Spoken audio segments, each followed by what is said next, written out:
She is absolutely sensational. Go crazy for the one and only Georgie Carroll!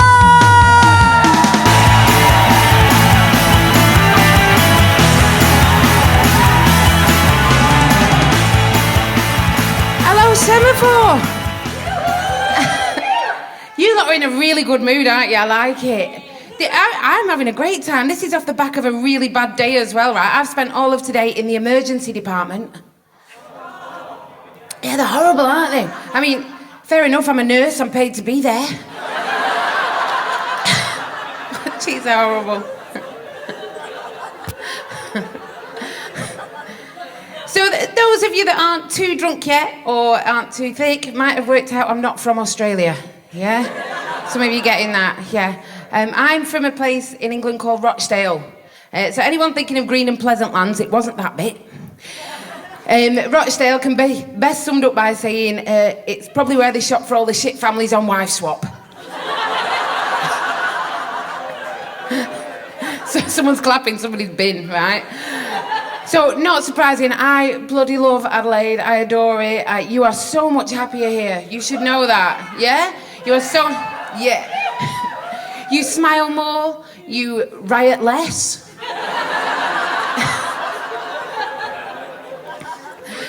Although in Adelaide, it's pretty hard to tell if the not rioting is a sign of your children's social contentment or the fact that there's no decent shops for them to loot.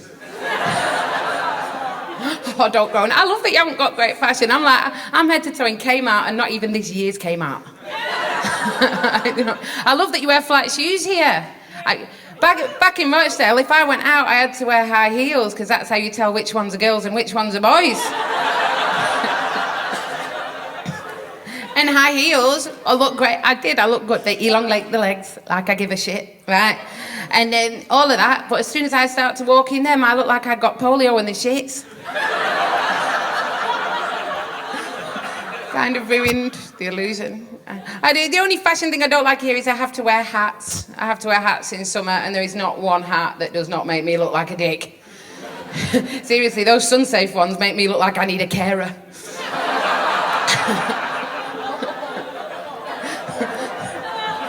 Yeah. Before you come to Australia, at the immigration fairs, they're always telling you about the scary spiders. Scary spiders, scary spiders. Like, your spiders don't scare me. I grew up as a fat ginger kid in Rochdale. like, unless you've got a spider eye or a gang of spiders that pin me down at recess and kick me in the biff. Shouting Jelly Belly Fanta Fanny. I couldn't give a shit, right? So I'm not bothered about your spiders, right? What they don't tell you at the immigration fairs is about your scary people. Few of them, let's remember that I work in an emergency department in the northern suburbs. I've met a lot of your scary people now, most of them, and I used to just think they were funny. Because I just like a good character, you know, and they'd be like, give us a drug, you fucking mole!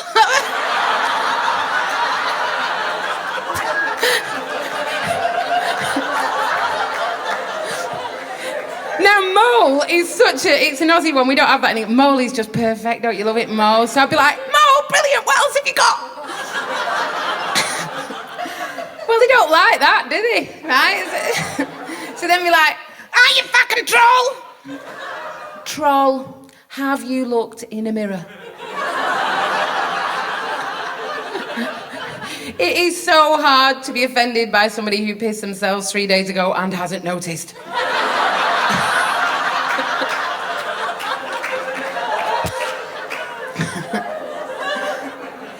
So yeah, for a long time there, I just used to be amused by these scary people, right? And then a friend of mine, because I really do love Australia and I want to be one of you. I get to be one next year. And, oh, thank you for having me. But so, I was so excited to be here, but I want to feel like I grew up here. And my friend Julia helps me. She gives me DVDs of things like Fast Forward and The Castle and Crackerjack. And then one day she hands me a DVD of Snowtown.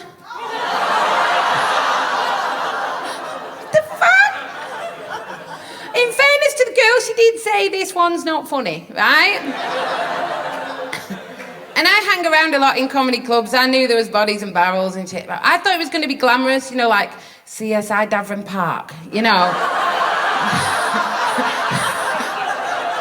Kind of what I thought would be going on there. But it wasn't, was it? You watched it. That was not a whodunit, that was a how do you do it. That's what that was. So yeah, I've moved all the way over here. I've brought kids with me. I've got kids. I got 2 boys. They're like 6 and 8 or something. They have birthdays. I don't know. And but you know, people always say it's such a big move. Why do you rip them away from the grandparents and everything they know and bring them over here? And the answer's simple, people. You're not allowed to leave them in England on their own. Kind of have to bring them. We've had school reports. I think my kids are pretty decent, right? School, send reports that dispute my claims. Rating them somewhere between below average and quite shit at most things. Right, and I thought they were wrong about my bigger one, because I think he's got skills, yeah? He seems to be quite sorted. He's like a little Gordon Ramsay trapped in a kid's body, right? And but then I get out, he went to school in England as well. We've got reports from there, and they agree with Australia. He's been assessed as unimpressive, not just locally, people, but globally. I can kind of see where they're coming from with the younger one. He's, you know when everyone else is sending their kids to school and they're like, she can write to 20 in Japanese and she can do this and she can do that. We were still trying to teach him to keep his clothes on in public. He's an earth angel. I gotta say that because this is going to be on a DVD, right? He's an earth angel. But yeah, he was a runner as well, so he'd disappear in Coles and you'd find him by the donuts naked and you'd be like, put your clothes on! Is this public, Mummy? Yes, it's public!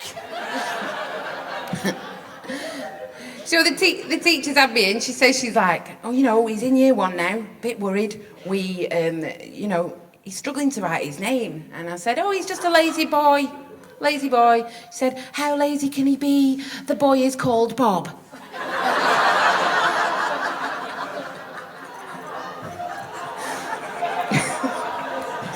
So we've had words, me and Bob. But come on now, but it's got 3 letters, kid. 2 of the letters are the same goddamn letter. You can write this shit backwards and not fuck it up.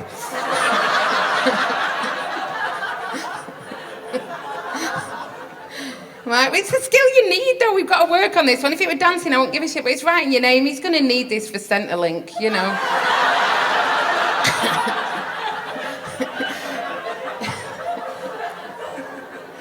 Yeah.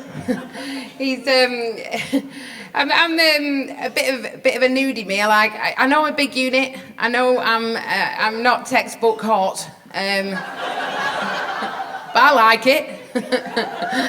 I love it, me. I reckon I'm just born in the wrong era. I reckon if you stick wings on this shit, I'm pre-Raphaelite.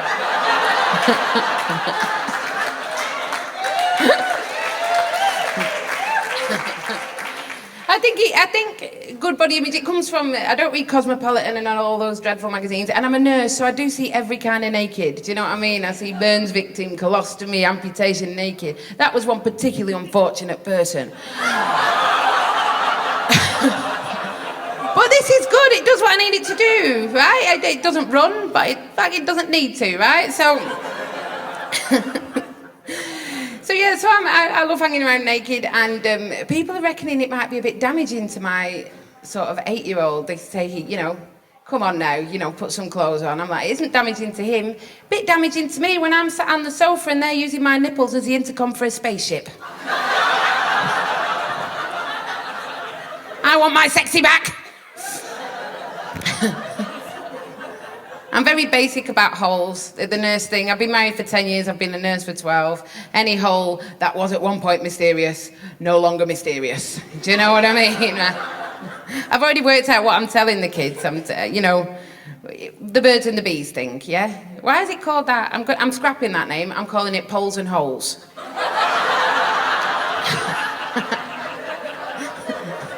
That's all it is. Right, don't mess. They don't need to know about ovaries and shit. So I'll just tell them. I'll sit the boys down. I'm going to say, boys, you got 1 pole and 2 holes. Girls, they got 3 holes, yeah? You put a bag on your pole. You stick it in whatever hole you want.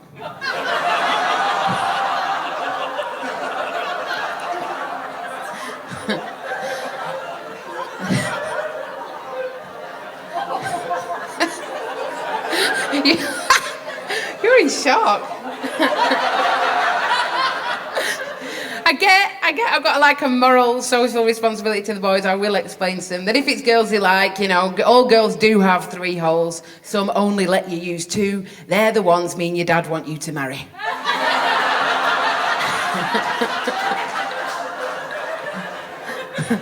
I kind of don't want to get off because this is too much fun, but we've got time things. One bit of sex education that is not taught in schools that really, really needs to be, this comes from the point of view of an emergency nurse, is not really the problems you have when you're rooting the other person that get you into emergency. It tends to be shit that you lot do to yourselves when you're on your own. That bring you in and clog up our waiting rooms. So I think the final bit of sex ed that I got to give my boys is, boys, if you are in any way tempted to stick anything in your own hole that's not part of another human, yeah, will you make sure it is nailed to a wall or on a lanyard? Thank you so much. You are absolutely brilliant. Thank you.